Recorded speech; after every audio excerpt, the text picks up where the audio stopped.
మధుపదం YouTube ఛానల్లోని అన్ని వీడియోలు వరుసగా చూడాలనుకుంటే సబ్స్క్రైబ్ చేసుకోవడంతో పాటుగా బెల్ అంటే గంట గుర్తును కూడా నొక్కి ఆల్ ALLని సెలెక్ట్ చేసుకోండి.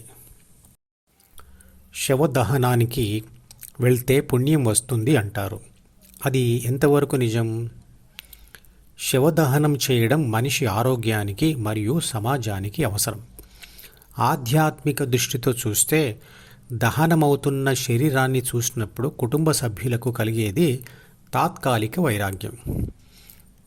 కానీ అలాంటి వరుస శవదహనాలు వైరాగ్య భావనతో చూసినప్పుడు మాత్రం శాశ్వత వైరాగ్యం ఏర్పడుతుంది. అది ధ్యాన సాధకుడు అంతర్ముఖుడు అవడానికి అంటే ధ్యానానికి అత్యవసరమైన విషయం. భగవద్గీతలో కృష్ణుడు అర్జునుడికి చెప్తాడు, అభ్యాస వైరాగ్యాల వల్ల ఆత్మ పరమాత్మగా మారుతుంది అని. శవదహనానికి వెళ్తే పుణ్యం వస్తుంది అనే మాటలోని పుణ్యం ఇదే. పైన ఉన్న చిత్రపటాన్ని గమనించండి. ABC అంటే ప్రాపంచిక నేను Dని వదిలివేయడమే, అంటే D ద్వారా జ్ఞానేంద్రియాల ద్వారా ప్రపంచాన్ని వదిలేయడమే వైరాగ్యం, లేదా వదిలివేయడానికి చేసే ప్రయత్నమే వైరాగ్యం. మరి అభ్యాసం అంటే ఏమిటి?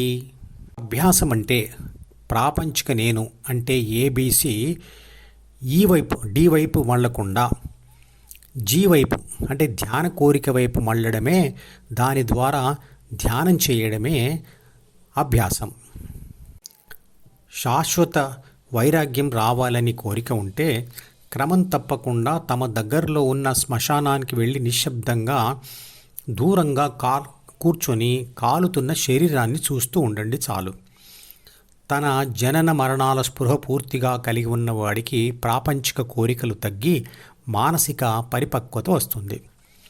ఒంటరిగా కూర్చుని కాలుతున్న శవాన్ని చూడడం భయం అనిపిస్తే ఏ కన్ను చూడదనా ఈ విచ్చలవిడి మిడిసిపాటు అనే పాట రోజు వినండి. ఆ పాట లింకును ఈ వీడియో డిస్క్రిప్షన్లో ఉంచుతున్నాను.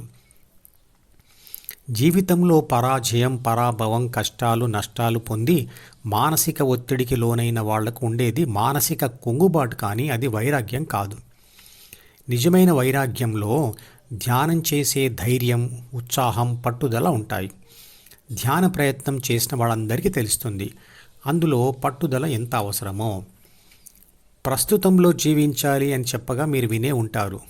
అంటే గతం బాధలు, భవిష్యత్తు భయాలు ఊహించుకుంటూ ఉండకుండా ప్రస్తుత క్షణంలో ఎదురుగా ఉన్న విషయాలతో సంతోషంగా ఉండడం అని అర్థం. అది ధ్యానంతో తప్పకుండా సాధ్యమవుతుంది.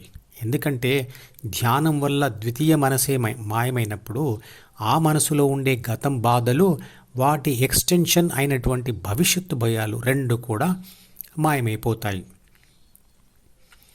మంచివాడికి చెడ్డవాడికి ఉన్న తేడా ఏమిటి? మంచివాడికి కూడా చెడ్డ కోరిక కలుగుతుంది, కానీ వాడు ఆలోచించి అది చెడు అని తెలుసుకొని తన ధ్యాసను ఆ కోరిక మీద నుంచి మళ్లించడం వలన దానిని వదిలేస్తాడు. కానీ చెడ్డవాడు దానిని వదిలివేయలేక మరింతగా దానికి అతుక్కొని ముందుకు వెళ్తాడు. అంటే చెడు కోరికకు బానిసై మద్యం తాగిన వాడిలా స్పృహ తప్పిన స్థితిలోనే మనిషి ధైర్యంగా ఆ చెడు కోరిక కొరకు నేరం చేయగలుగుతాడు. అప్పుడు ఆ క్షణాల్లో నేర పరిణామం అంటే మరణశిక్ష కూడా గుర్తురాదు. క్షణకాలం భయం కలిగిన ఆ మైకపు ధైర్యంతో ముందుకు వెళ్తాడు. అందుకే కిరాయి నేరస్తులు అలవాటు అయ్యేదాకా మద్యం తాగిన తర్వాతే ఆ మద్యం మత్తులోనే నేరాలు చేస్తారు అంటారు.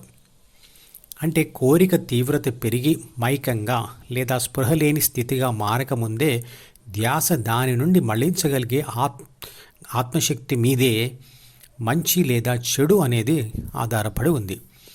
అది సరిగ్గా తనది చెడు కోరిక అని తెలిసిన క్షణంలోనే ధ్యాస మళ్లింపు మొదలు కావాలి. ఆ సమయంలో దేని మీదకి ధ్యాస మళ్లించాలి? అయితే నేర కోరికకు వ్యతిరేక ఆలోచన మీదకు మళ్లించాలి. కానీ ఆ శక్తి అప్పటికప్పుడే వచ్చేది కాదు. దానికి ఎంతో సాధన చేసి ఉండాలి. అందుకు ధ్యానం చెయ్యాలి.